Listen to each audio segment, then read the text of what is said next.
I'm so rusty. I just did all that in silence. Yeah, space. No one can hear you speak, especially if you're muted. No one can hear you scream. So yeah, I was doing my Vulcan. I didn't even do it very well.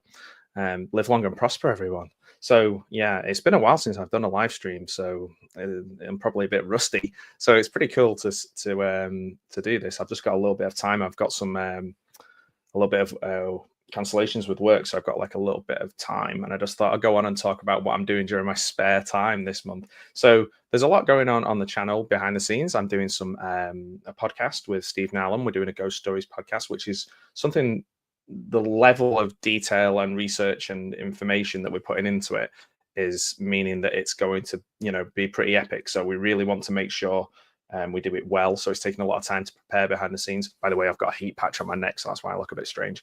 And this is like the busiest January I think I've had for years. So things are a bit crazy. But anytime I've got some downtime, which is a bit weird because I tend to be working mornings, afternoons, and nights at the moment. I've decided I'm just going to watch as a bit of a kind of palate cleanser, or a bit of a sort of nice feeling related to when I was young, because I was quite a big Star Trek fan when I was a kid. I got this Enterprise when I was I must have been about 5, and I've got a Star Trek Annual 1968 one. I wasn't around in 1968, but was it 68 or was it 78? I've definitely have to dig that one out. So yeah, the short version of saying I'm going to watch all the Star Trek films this month. Maybe not on the channel, but I might dip in and out of watching them on the channel, or I might just talk about them. So last night I watched the motion picture, first time for a while. I've been putting that off for a while. So I'm going to watch all of the original motion picture from this set. Let's get the light right. There we go. From this set. And I started with the motion picture last night, and then I'm going to go on to the Next Generation. Now, I'm not even sure if I've seen all of these. I think maybe I got a bit confused with them all. I did watch the Next Generation. I did like the Next Generation. I don't think I watched it all the way to the end. I really got into Deep Space Nine. Never really got into Voyager. There's so much new Star Trek stuff that I'm just not aware of. So that's pretty mad. There's even one with like Pike, isn't there? Is it called Strange New Worlds? Which looks interesting. And there's like the cartoons. I think I may have watched the first one of Below Decks. There's so much, and I believe Gene Roddenberry's son has a lot of input now. But anyway, on to my quest to explore strange new films, sorts of new films. Hey, Anthony, how you doing? I'm good. I know it sounds a bit strange on the 18th of January, but Happy New Year, because I've not really done anything on here. Hey, Mayan, Happy New Year to you. Oh, it's good to see you too, my friend. It's good to see your name pop up on there. I'm doing okay. I've hurt my neck. It was a transporter accident when I was. Speaking of transporter accidents, there's a transporter accident that's kind of glossed over in Star Trek: The Motion Picture, where they've got the guy. The sort of replacement Spock, who I believe was going to be on the new series. I think they were going to call it, was it Star Trek Phase 2 or something like that? And they're just like testing out the new Enterprise, and they just dissolve him. And like Kirk's like, send my regards to their families, like the two people. And then that's it, never mentioned again. I mean, that person was probably going to be set up to be in a series for like a year or so, and they were just like dissolved within a couple of minutes, and then we're like, let's get Spock back in this joint. So I thought it was quite funny. But I mean, there's always like the reverence that they have for Jim is quite funny in places, isn't it? Where they're like, Jim will say something and they'll all look at him like, God, you're great.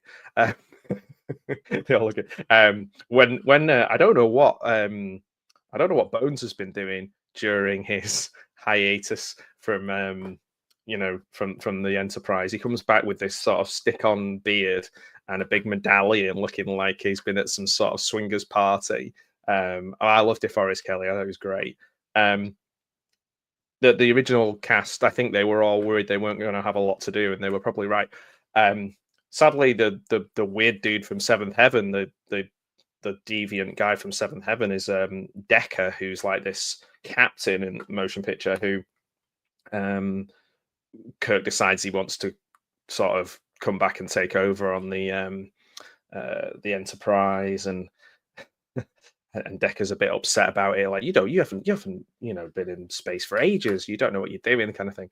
But it, it's kind of the one I remember being the most disappointed by the motion picture. So when I watched it last night, I was thinking back to when I was a kid, and I was like, oh man, I'd love the series, and I was dead excited about seeing a film of Star Trek, and then it just felt very slow and long and boring. And I know that the director who directed things like West Side Story and all kinds of great things, he's done a director's cut of it where there's a bit more action and more of what he wanted in there. But actually, this was a pleasant surprise watching the motion picture last night. I'd literally finished work about 8:30 in the evening. I went downstairs, put on Star Trek the motion picture, had like pizza while I was eating. I thought, I am not just going to do work and then straight to bed. So I was determined to watch the film. 2 hours. I watched the 2 hour version, the original version. And you know what? Pleasantly surprised with Star Trek the motion picture. I gave it 2.5 stars on what do you call it? What we calling it? I gave it 2.5 stars on Letterboxd, and yeah, it was a lot better than I remembered, and it was quite clever. I thought some of the ideas were quite clever.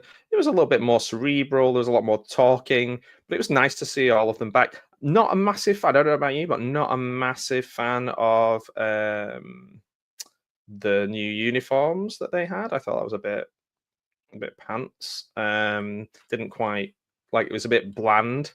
There was no different colors to signify the different roles on the ship.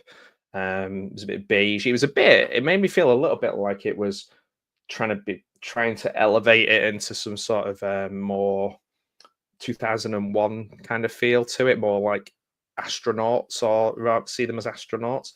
But as I say, to reiterate, it was good to see them all back. It was good to see the crew. I thought some of the special effects were actually pretty good. I know that one of the criticisms of the motion picture is they overused the special effects to kind of make up for a lack of action or story. But for me, it worked really well. This idea of this kind of being, I don't want to ruin it in case you haven't seen it for a while, but I mean, blimey, it was made 45 years ago. That it's kind of sending a signal and wanting some information back, but it's been in space so long, this being, that the signals that it's sending are not understood by modern folks, basically modern. So it's literally like a piece of NASA tech that has gained sentience, and it's kind of melded with one of the members of their crew. So she kind of is the sort of conduit to what's going on, and I found that quite interesting. Oh, she was quite good. So yeah, there's a lot of positive stuff. Hey, you'll recognize her there when you see her. There she is. She looks a little bit like. Do you remember that episode in the original series with the baby, the bald baby? Well, most babies are bald, but like the babies that talk like human beings, like human beings. That's not good. Like adults, like the sort of really clever babies. So let's go through the motion picture collection. I'm going to kind of give you what I'm looking forward to, what I am maybe not looking forward to as much, which are my favorites. So it's probably not a surprise to say that I think the Wrath of Khan is my absolute favorite. I've got a Khan figure down there somewhere, but I can't get to it. I've got, yeah, I think Wrath of Khan is a perfect standalone Star Trek film. I think you could watch that regardless of who, of whether you're into Star Trek, whether you like it or not. I think you could watch this and just recognize what a great film it is. I think what is at the core of it as well, unlike some science fiction, is there's a real, what it captures is like kind of camaraderie, a bit like like real friendships. And I think like Bones, Spock, and Jim have all got that friendship that really makes it's real in real life. And I think there's a kind of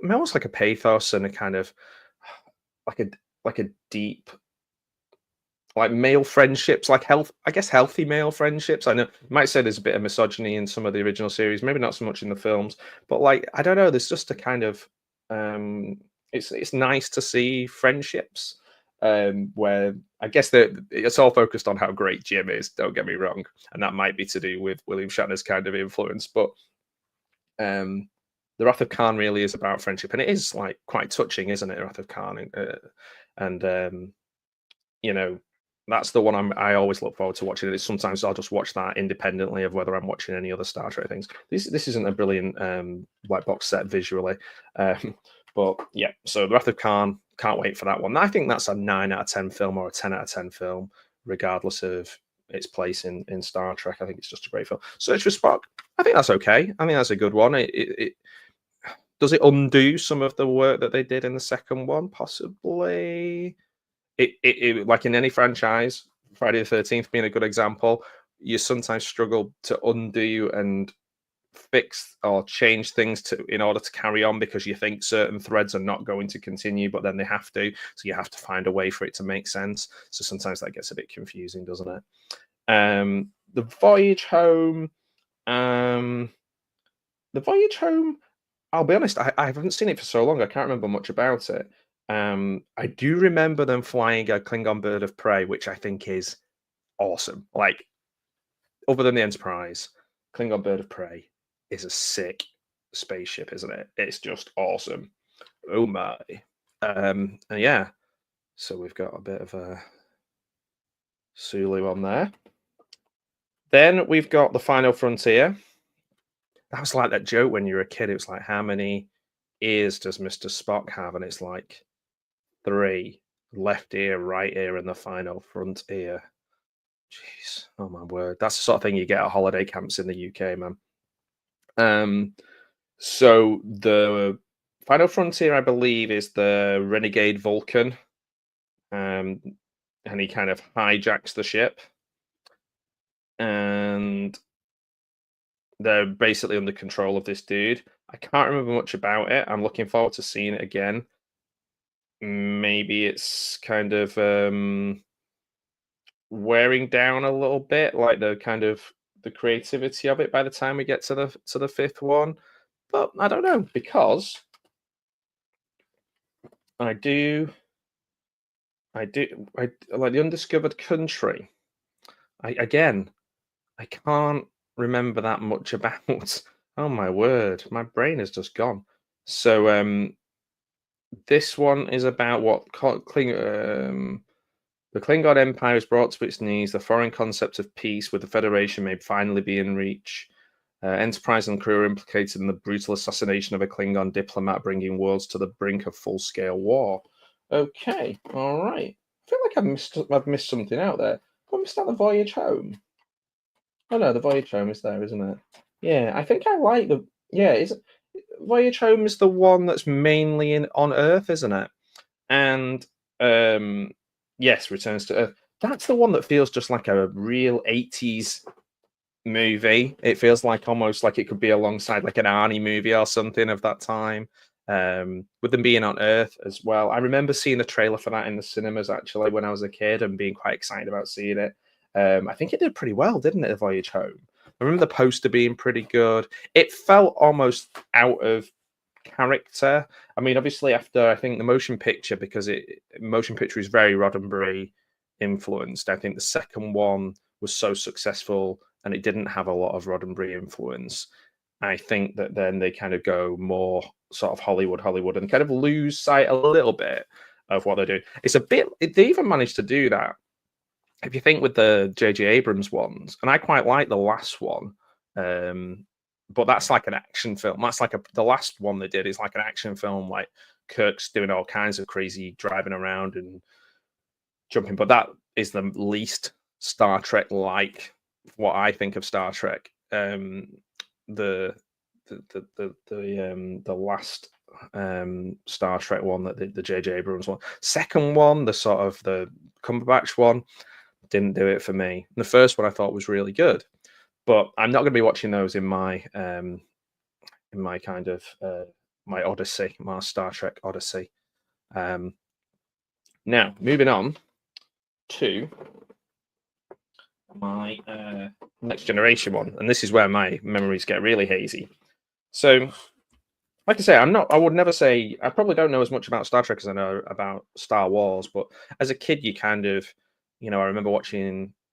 I think it was on BBC Two, all the original series multiple times. Having my little model, and at one point, this had little orange torpedoes that you could find. Can you see how it flips around there? There you go. This is pretty old. It says on it Paramount 1975, and then there would be something that was inside there as well. I know I don't know if I had any of these things. I definitely bought it secondhand at the time. It still has the stickers on it. It's pretty cool actually. I still like it, and you can kind of use this bit that opens up here as a kind of like stand as well. So you can kind of stand it up on it. I mean, that's the classic, isn't it? It's still a bit bendy, but like I see, it still has the stickers on it and things like that. It's not bad condition. Better condition than me. This is older than me. So yeah, must be doing something right. Maybe I should have just sat myself on a shelf, and then maybe I'd be in better condition. So this box set, the Next Generation box set, we have got a real range here. We've got, let's see, in no particular order, just the order I picked them up in. We've got Evolutions, which is what's Evolution? That's not a film, is it? This is a documentary disc. Okay. The Enterprise Voyages, the final emotional farewell of Star Trek exhibition. Yeah. Will I watch that? Maybe. Maybe not. Maybe not. I'm not as extras guy as I used to be. Okay, so oh man, okay. Nemesis. That's Tom Hardy, isn't it? Tom Hardy's in this one. Look, there he is. Baldy Tom Hardy. Yeah. Before his time, really, isn't it? Before he made it big. So let's have a look. Escorted to Romulus to escort its newly established and unexpected leader, Preta Shinzen. Picard will battle his greatest adversary yet, himself. Surely they're always battling their greatest adversary yet in every film. A Romulan-made clone of Picard. Oh, okay, so that's why he's bald. Okay, I remember this. Picard, Data, and the rest of the crew, the rest of the guys, must battle against overwhelming odds, as always, which could be the captain's greatest nemesis. Okay, right. I'm looking forward to that. I've not seen it. I have seen it. I'm sure I've seen it, but totally forgot it. Star Trek Insurrection. Let's see. The crew of the Enterprise has unveiled an unjust conspiracy between the Federation to exile the entire Baku race from their planet. Ordered to leave and ignore his findings, Captain Picard must choose between obeying Starfleet orders or risking his crew career and the Enterprise to protect the innocent and uphold the Starfleet oath. Ooh, that feels very Roddenberry, like that's a moral one. Insurrection. Is it any good? I can't remember. Need to check that one out. Obviously, this is the reason I'm doing this watch, because my memory is I've literally had a mind meld with somebody who knows nothing about Star Trek. Borg Queen, Star Trek First Contact, epic battle against the Borg. Okay, I'm going to put it out there. I'm not that interested in the Borg. I'd rather watch a Klingon-based film than Borg films. Captain Picard and the crew follow the Borg sphere back to the 21st century to prevent the Borg from contaminating Earth's timeline and preventing Earth's first contact. Picard and the crew must work together to battle the Borg Queen before she assimilates all of mankind and changes history forever. Resistance is futile. Ooh. Written by Damien Lindelof, who's done a lot of... oh, no, he's done a commentary on it. He didn't write that. I don't think. No, directed by Jonathan Frakes, though. Ooh. Beardy Frakes on the front there. Nice. Okay, looking forward to First Contact. And this one I remember being a bit disappointed with. I was just like, yes, Picard and Kirk are together.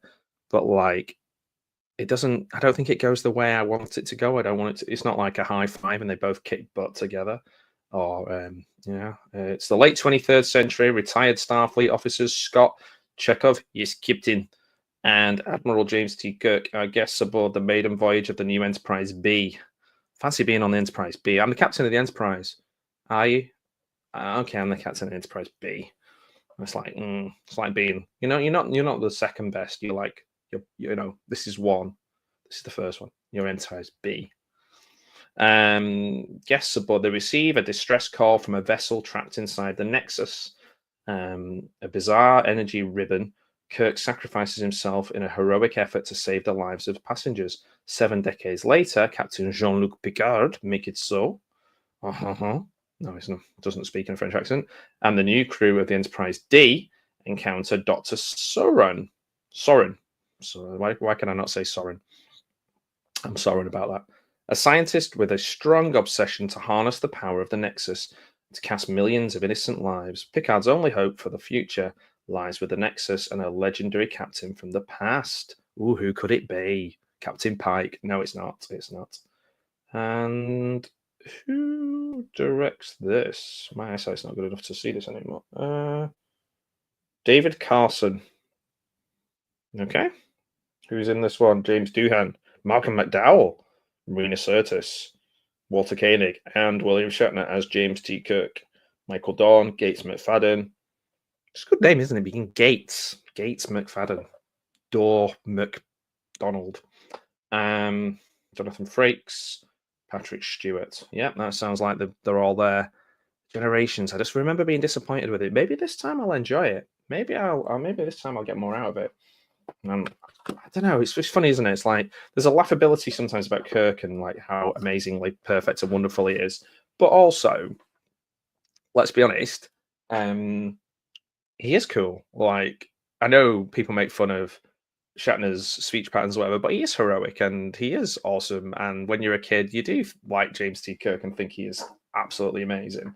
And yeah, when you're older, you notice the different wigs and all the other stuff. And maybe there was some jockeying for power and position behind the scenes. And we forget about Spock mania and when Shatner sort of slagged off all the fans and all that kind of stuff. But like, just forget about all that stuff and think about the films in isolation.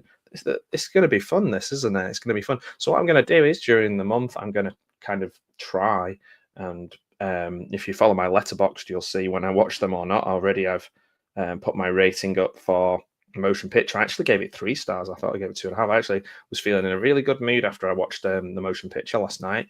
And now, bear in mind, this month on my Letterboxd, I've watched 3, 4, 5, 6, 7, 8 films, and I've given no films 3 stars. Everything has either been 1 or 1.5 stars, and possibly the odd 2. The most I gave was the John Wayne film Brannigan. I gave that 2.5 stars. So this has been my favourite film of the month so far. I've not had a chance to watch a lot, but yeah, it's gonna be a bit of a mission, I think. This. So let me know in the description, the comments, or in the future. Wow. Let me know what's your favorite era of Star Trek, favorite Star Trek TV show, favorite Star Trek film, character. I had a lot of time for Chekhov when I always liked Chekhov because in the series he'd punch people quite well. He had a good punch on him, but he skipped in. But I liked the Next Generation episodes, certain episodes. Like All Good Things is a really good one. I think I was kind of into watching Next Generation because I was watching the original series on BBC Two, and then it continued with the Next Generation, and I kind of seamlessly went into it. But then, for whatever reason, I kind of dipped out near the end, I think. But I really did get into Deep Space Nine. I like the kind of, it wasn't really soap opera, but it was sort of episodic, and Cisco did a lot of things as a captain that was quite unusual, and also he was very nuanced, and he was learning how to be a good father, a good person. There was a lot more to Cisco than there was to, like, character-wise, than there was a lot of other characters. I really enjoyed his character. Plus, I like Quark. He was funny. His little banter with Odo. Yeah, I think maybe history will look back on Deep Space Nine in a better way. I was going to do a watch of every episode of Space Precinct, Jerry Anderson's Space Precinct, which I've just got some figures and bits and pieces from because they're super cheap, and I just kind of wanted to support this underseen, underappreciated. I mean, it's a bit naff, but I enjoy it. They're doing the 4K box set of Space Precinct. I did a video on the first episode, and I've ordered the box set, so I'm going to wait until I get the box set and watch it all in 4K and all the extra stuff. But yeah, I think my Star Trek journey is going to be fun because I was really, really like, oh no, I'm going to have to watch the motion picture again. But like, I think I watched it last when I was a kid, and it was just, I just didn't listen to the words, and I was just watching, like, going, okay, when's something going to happen? But it looked really nice as well. It looked a lot nicer than I thought. Not that taken with the uniforms. I do like the kind of Voyage Home era red uniforms. They're cool. I think I may have seen the Voyage Home at the cinema. It might be one of the few that I've seen at the cinema. I definitely didn't see Wrath of Khan at the cinema. I remember being really scared by the earwig thing in the ear when I first saw that as a kid. That might have put me off for a while. I think that really did freak me out as a kid. Actually, I'm having like flashbacks to that. So I'm interested. I know that there's so many new Star Trek things, and much like Star Wars, that can sometimes have the opposite effect on me, which can make me just stop watching because it's just too much. Like, for example, I've not watched the Star Wars Skeleton Crew. I've not finished the latest series of. Did I finish the last series of The Mandalorian? I don't think I did. Oh man, there's just so much going on that I've forgotten what they are. But and then I just stop because it's just too overwhelming and just too much. But like, I haven't seen Discovery, I haven't watched Picard. I love Scott Bakula. I was a massive Quantum Leap fan, so I think I watched the first couple of series of Enterprise. I thought that was really good, underrated. Voyager, I dipped in and out of. There was no big reason why, but I never felt it was doing anything particularly different or interesting. Strange New Worlds interests me. I like the idea of this Pike verse. I believe a lot of people like it. I believe it's very good and well done. I believe Anson Mount is very good as Pike, but I know nothing about it. Discovery, I don't know how people have taken Discovery. It's Brian Fuller, who has had all kinds of ups and downs in his career. I didn't realize that he was so involved in Star Trek that he goes right back to Voyager. But hasn't he? Yeah, hasn't he got a bit? I don't know. So yeah, he's done a lot of stuff, but I can't comment on Discovery. I haven't seen anything of it. I don't know anything of it either. Let's see, what else have I missed out that I've not? Yeah, Picard. I've heard that it kind of dips off, but I'm quite interested in seeing where Picard is. But I might be in the minority here, but like, kind of seeing classic characters, but in a kind of more somber, reflective, grayscale kind of thing, which I think it looks like it might be, doesn't really interest me. Like, I could see like Logan, for example, like the Professor X in Logan was like just sad. I'm not sure I want to just watch stuff to be sad. I watched the first episode of Lower Decks. It didn't kind of hook me, but I didn't think it was bad. Like I said, I thought Star Trek Beyond was actually pretty good, but it was just like an action film that didn't have to be Star Trek, really. And I don't think we'll continue that timeline, will we? Anything else? Oh, that's an interesting one. Star Trek Prodigy from 2021. There's like a kind of young kid Star Trek cartoons. It's on Nickelodeon, and some of the voices are in there are pretty cool. You've got like people from Voyager, like Kate Mulgrew. You've got Will Wheaton. You've got Robert Picardo. You've got, yeah, it's quite interesting. It's like an interesting premise about young aliens finding an abandoned ship. I don't know. Maybe it'll be a bit inconsequential, but I've heard that it's supposed to be pretty good actually. Like it, so maybe I'll check out that. It's mad, isn't it, to think that Next Generation feels quite new to me, but like, we're talking what, early 90s, aren't we? It's not really that new, like most things that I think are new. They're not that new, but there's so much happened. There's apparently there's something called Star Trek Section 31, which is a television film with Michelle Yeoh, I believe. Is that going to happen? I don't know anything about that. What's that all about? So it's a spin-off from Discovery, I believe. But then they moved into Strange New Worlds, and this didn't kind of happen. It's going to be released in January 24th. Oh, so in about less than a week from when I'm recording this, they're releasing this Section 31. I mean, she's great, but I don't know. Maybe I need to see the other stuff first. Discovery seems to be ticking along. It's still going, I think. Yeah, season 3, 4, 5. So I don't know. There's almost too much for me to take on, so I'm just going to focus on the original motion pictures and the next generation. Probably not even going to watch the extras on the discs. Like these DVD box sets, I've had the motion picture one for a long time, but I did buy the next generation one the other day. It was like secondhand. It was like £5. It's got Generations, First Contact, Insurrection, Nemesis, and yeah. That's something else then. Evolutions. So yeah, 1, 2, 3, 4. 1, 2, 3, 4. Oh no, those are the films, aren't they? 4 films. And this Evolutions thing is like a box set, but they're kind of setting it up like it's a film for some reason. So I keep saying it. What else? So yeah, like I say, I'm interested in what you're into as well. Like, should I check out any of those modern ones, or should I just give it a miss? For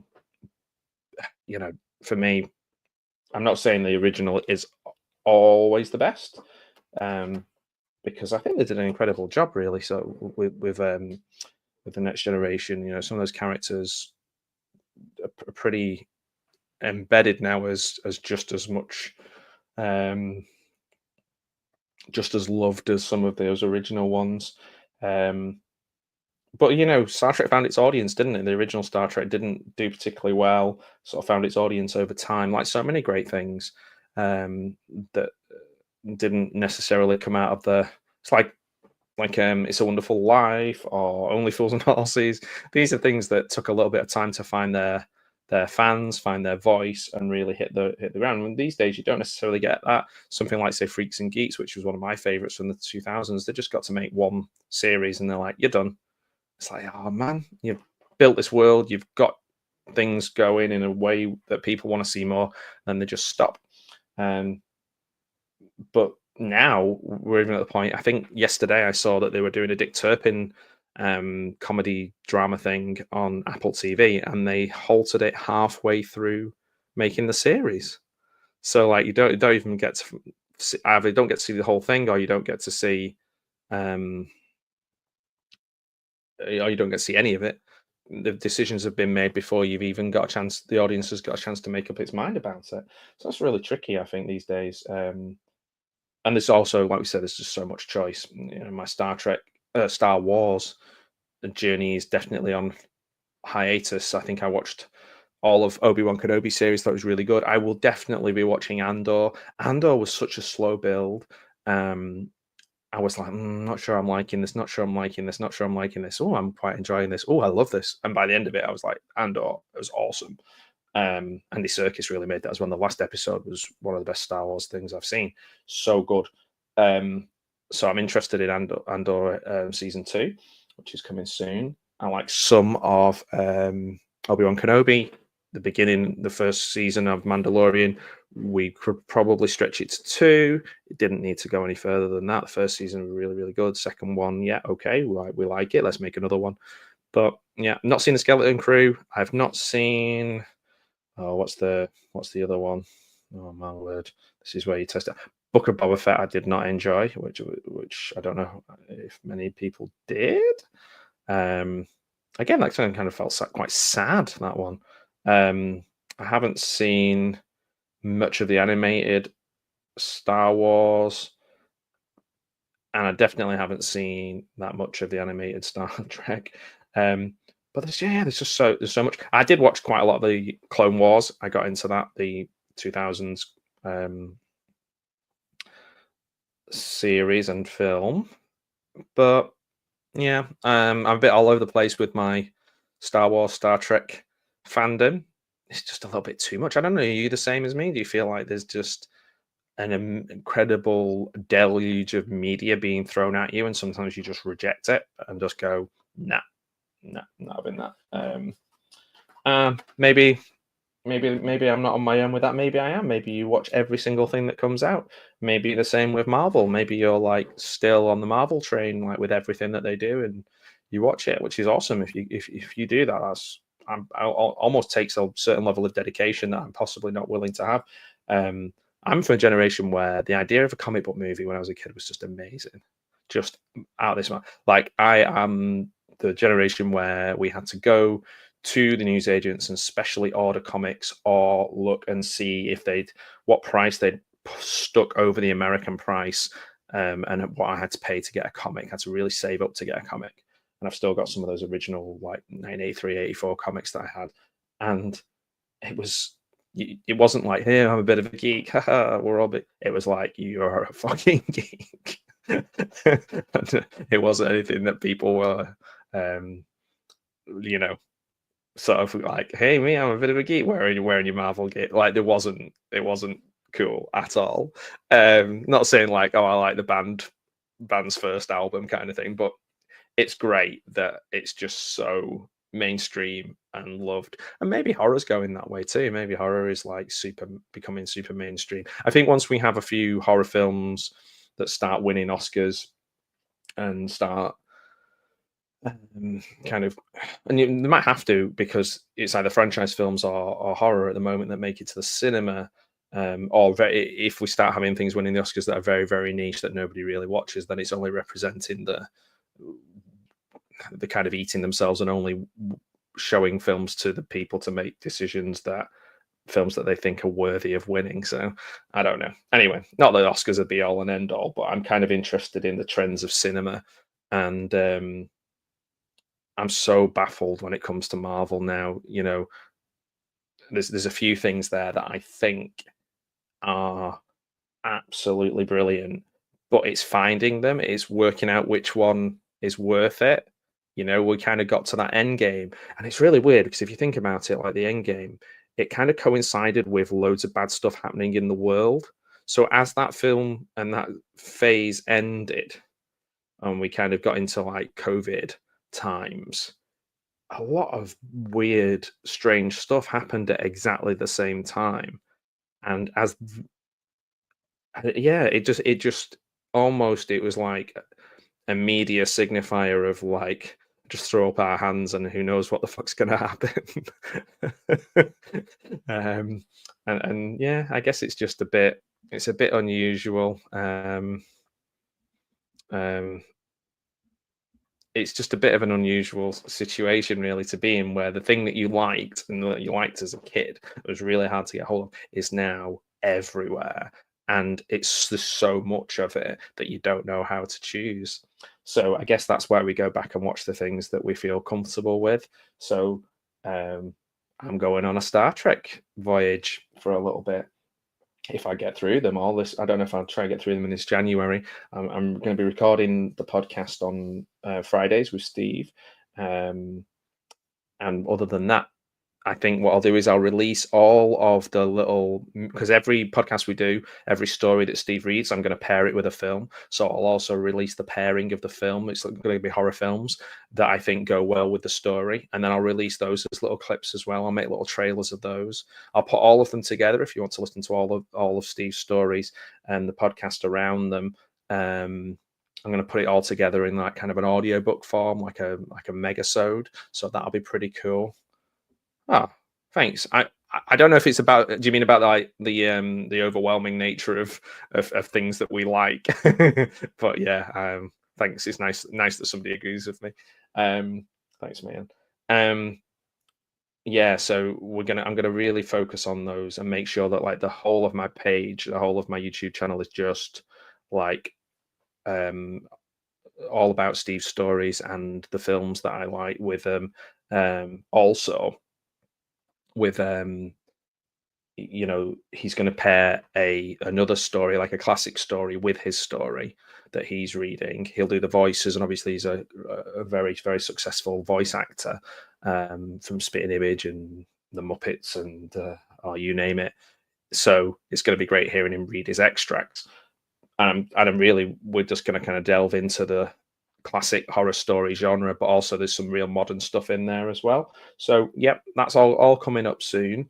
But I don't know if I'm going to be able to talk much about Star Trek throughout the month. This is just really weird because I've literally just got an hour when I'm recording this. This is Saturday. I've got an hour with like 2 cancellations and a bit of time. So I just really wanted to talk about Star Trek. Yeah. Oh, can you see I got Flight the Navigator poster for Christmas. It's framed there. And a Spanish basket case poster, but my curtains are kind of blocking out, so you can't really see that. Over on the other side of the room, I've got some. I'm going to do a room tour at some point. I got a lot of other posters framed over Christmas, right? That was my mega. So I got this awesome Grizzly poster, the drive-in thing there. I've got another German Star Crash, Batman '89. So much cool stuff. That I will have to. And I've also got all those Star Crash lobby cards and another Star Crash poster framed. I've got almost too many of them framed because people were just so kind. And I don't know if I've got enough room for them all. Plus, I'm going on a massive eBay binge.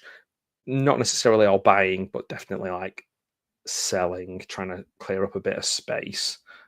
Oh, thanks for agreeing with me. Yeah, awesome. You're a legend. Not that you have to agree with me; it's fine. Yeah, I like them. I think the posters look really good. My friend, who's an engineer, helped me put them all up so that they don't look wonky or off center and stuff. So, and he put up my little screenplay that I got like an honorable mention for. He put the poster and the little palm leaves thing that I got from the film festival the year before. He put them there. He just thought like I should have them there, which was really nice of him. He was like, "No, you should celebrate it." I'd literally stuck them behind my desk, but he was like, "No, have them front and center." I was like, "Okay," and he knew what he was doing, so he put them up.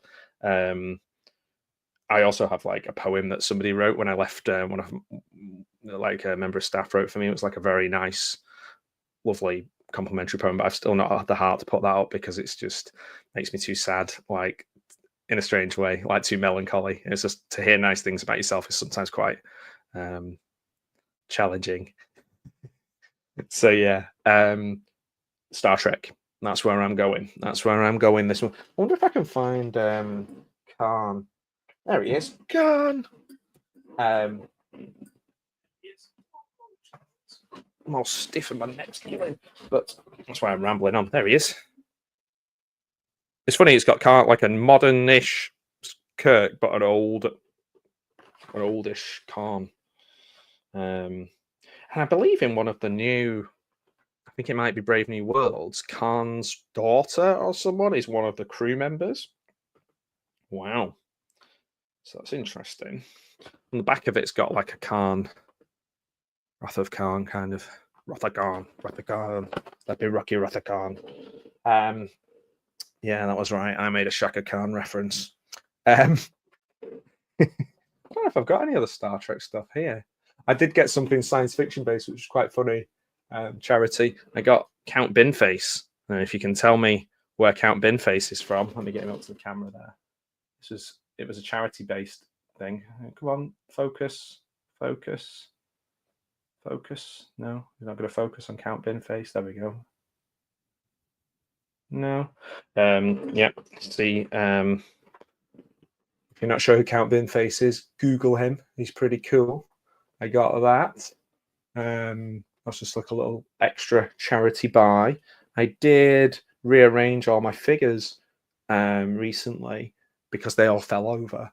I got a couple of Space Precinct figures, which are really cheap. If you want to get into Space Precinct, you can pretty much buy everything from Space Precinct and still have change from about 20 quid. So yeah. They're all pretty cool. But yeah, Count Binface is not. He's pretty niche, but he's from a film. The guy who plays him does him like a comedy character, and he goes for like elections up against prime ministers and things. But he had to change it. He was called something else, but he stole it from a film, and the people who own the rights to Count Binface Well, no, on the rights to. It was called Lord Buckethead in the film Hyperspace. Lord Buckethead, so he had to change his name to Count Binface. But the hyperspace is also known as Gremloids. If you might be aware of Gremloids, which stars Chris Elliott and Paula Poundstone, and the sixth and final 3D film produced in 80. Yeah, it's a terrible film, but it's quite funny. It's like a parody, I guess, of Star Wars. Lord Buckethead basically looks just like that, and he's like basically a spoof of Darth Vader. Not a very subtle one, but anyway, Lord Buckethead, if you look at him on Wikipedia, it's quite funny because you'll see him stood alongside some of the biggest politicians in the UK, and he's written a book and he does things for charity, and I think it's a comedian who plays him now. I think he's called Jonathan Harvey or something like that. He stood in the general election. He was literally stood next to the Prime Minister, Theresa May, like when they're getting the results at the end. So, yeah, 2017, he's been Count Buckethead. I think he's written a book. He's raised money for homeless charities and things like that. So that's pretty cool. Strong, not entirely stable leadership was his thing. Some of his promises are really funny. Like, some of the things he says are actually pretty funny, but also some of them make a lot of sense. So, like legalizing the hunting of fox hunters, nationalizing Adele, regeneration of a shopping center in Maidenhead, being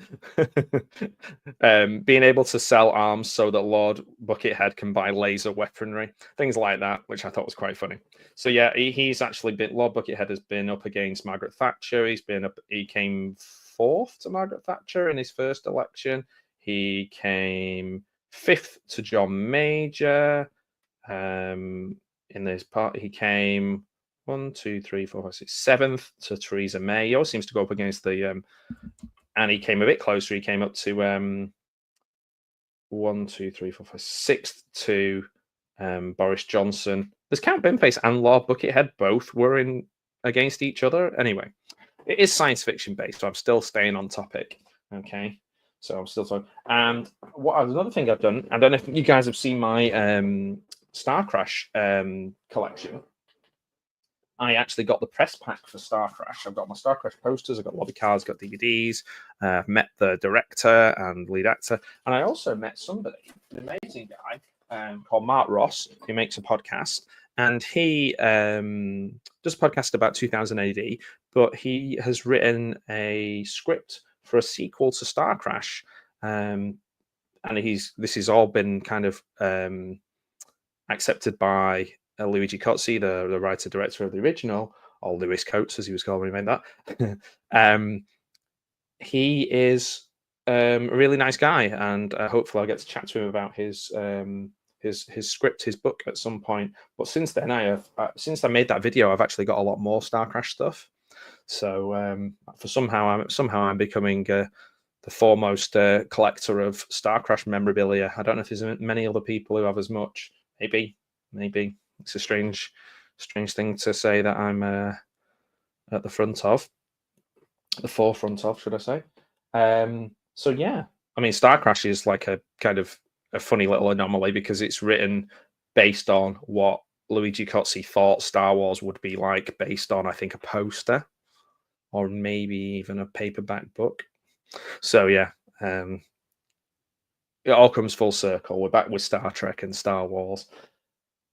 So, yes, of course, this channel will always come back to horror as well. I'm hoping I can do some more live streams with people once we get into sort of mid-February, late February. This is an insane month. I don't know if anybody else who kind of works for themselves is finding this, that people kind of got really good intentions in January. So they're kind of making like choices to do things they want to do. So in my case, in education, people are going like, right, I'm going to learn this, and they're kind of getting in contact with me. I mean, usually Januaries are super quiet. So yeah, I need to watch. I'll tell you what. Speaking of not necessarily just Chucky films, but yes, Mayam, we need to watch a film. I was going to. I was trying to tag you in the thing, but your underscore thing, I always find it quite tricky to find, and I was like, I was so glad you saw the thing because yeah, you're somebody I definitely want to watch a movie with as soon as I'm actually able to.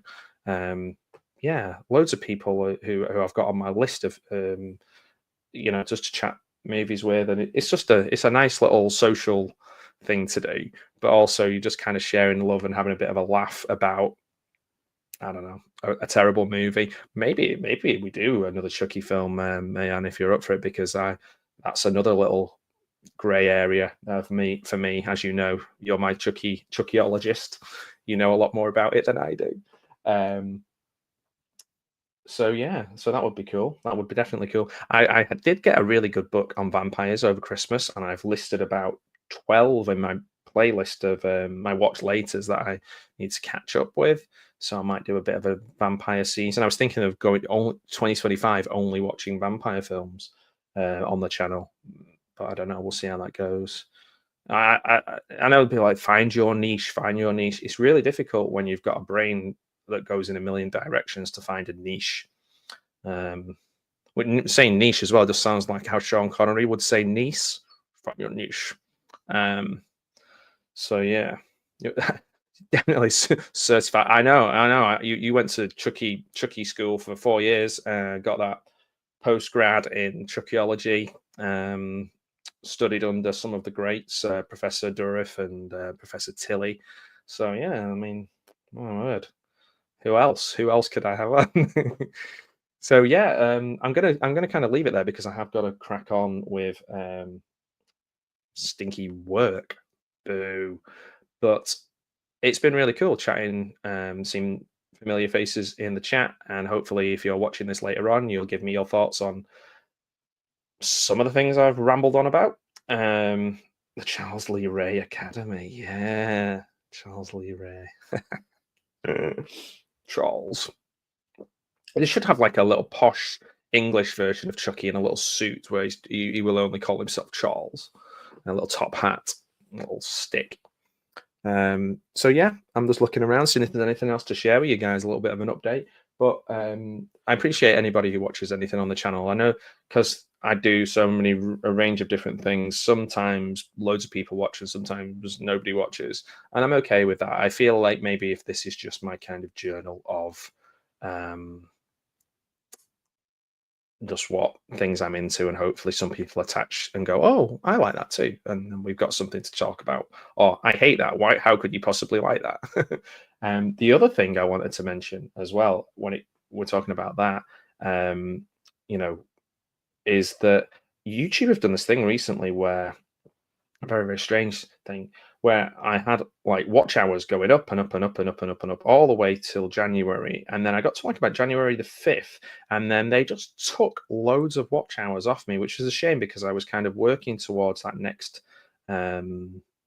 eligibility. And as you know, anything that I make, I either spend it on things for the channel 50%, and then the rest of it, probably more than 50% really, I put on more than 50% of it I give to like either Mind, mental health charity, or Christie's cancer charity.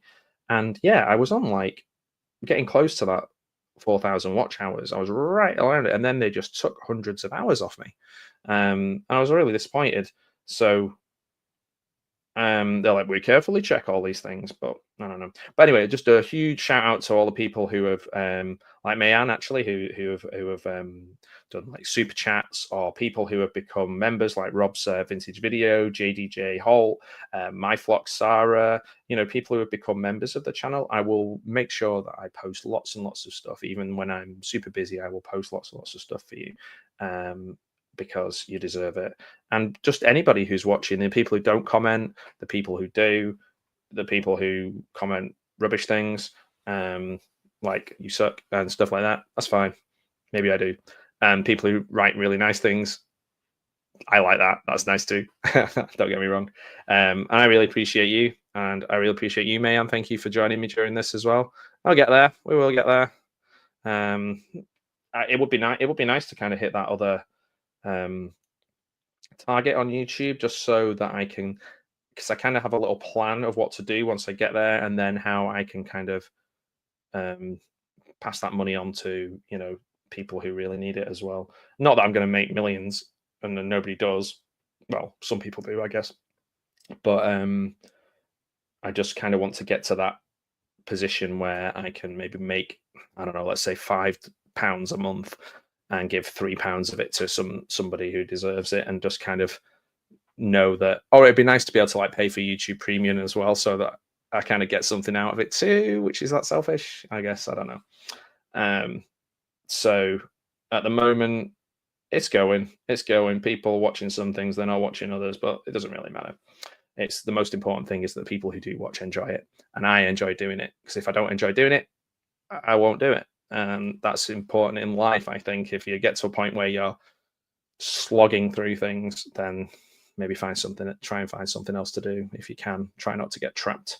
And YouTube for me is a release, is fun, is a good opportunity to ramble and share and talk.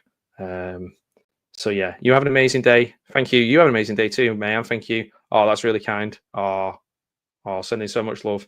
Yeah, Marcy is. I'm going to take her on a little bit of a walk later on if I can, but because of my neck, I can't have her pulling me. So I'm going to take her using my left hand and see what happens if she pulls me over. But yeah, that's good. Hey, Kayla. Speaking of nice people, good morning to you. Lovely to see you. Oh, thank you for liking that. I appreciate that. Oh, man, no, you did not have to do that. Thank you so much. That was really, really kind. And I'll make sure that goes to some people who need it as well. I'll definitely do that. Thank you, Mayan. That's very, very kind. And thank you, Kayla, for clicking that like. Thank you for everybody who's watched this, who's joined me during this hour, this random hour. But yeah, any Star Trek info, throw it at me. Which should I check out? Anything new? Or shall I just stick to these? Is it 9 films? I think it's 9. These 9 films. And I keep threatening to end this stream, but I am going to end this now. So it was lovely to see you all. Good morning, good afternoon, good evening, good night, and I'll see you. Hopefully, see you soon. I definitely want to get this podcast looking really, really good. Working on my editing skills as well. So, and by the way, I was saying some of the money goes to things for the channel. What I mean is like editing software and little extra things to make things look and sound a bit better. So yeah, as well as those other things that I mentioned. So have a lovely day. Take care of yourself. Peace out. Bye everyone. Peace out. Come on now. 45. What are you saying peace out for? All right. Lots of love. Bye. Bye. Pugwall. Pugwall. And I bet in the morning. Pugwall. And I bet in the morning. Nights. Not too distant future.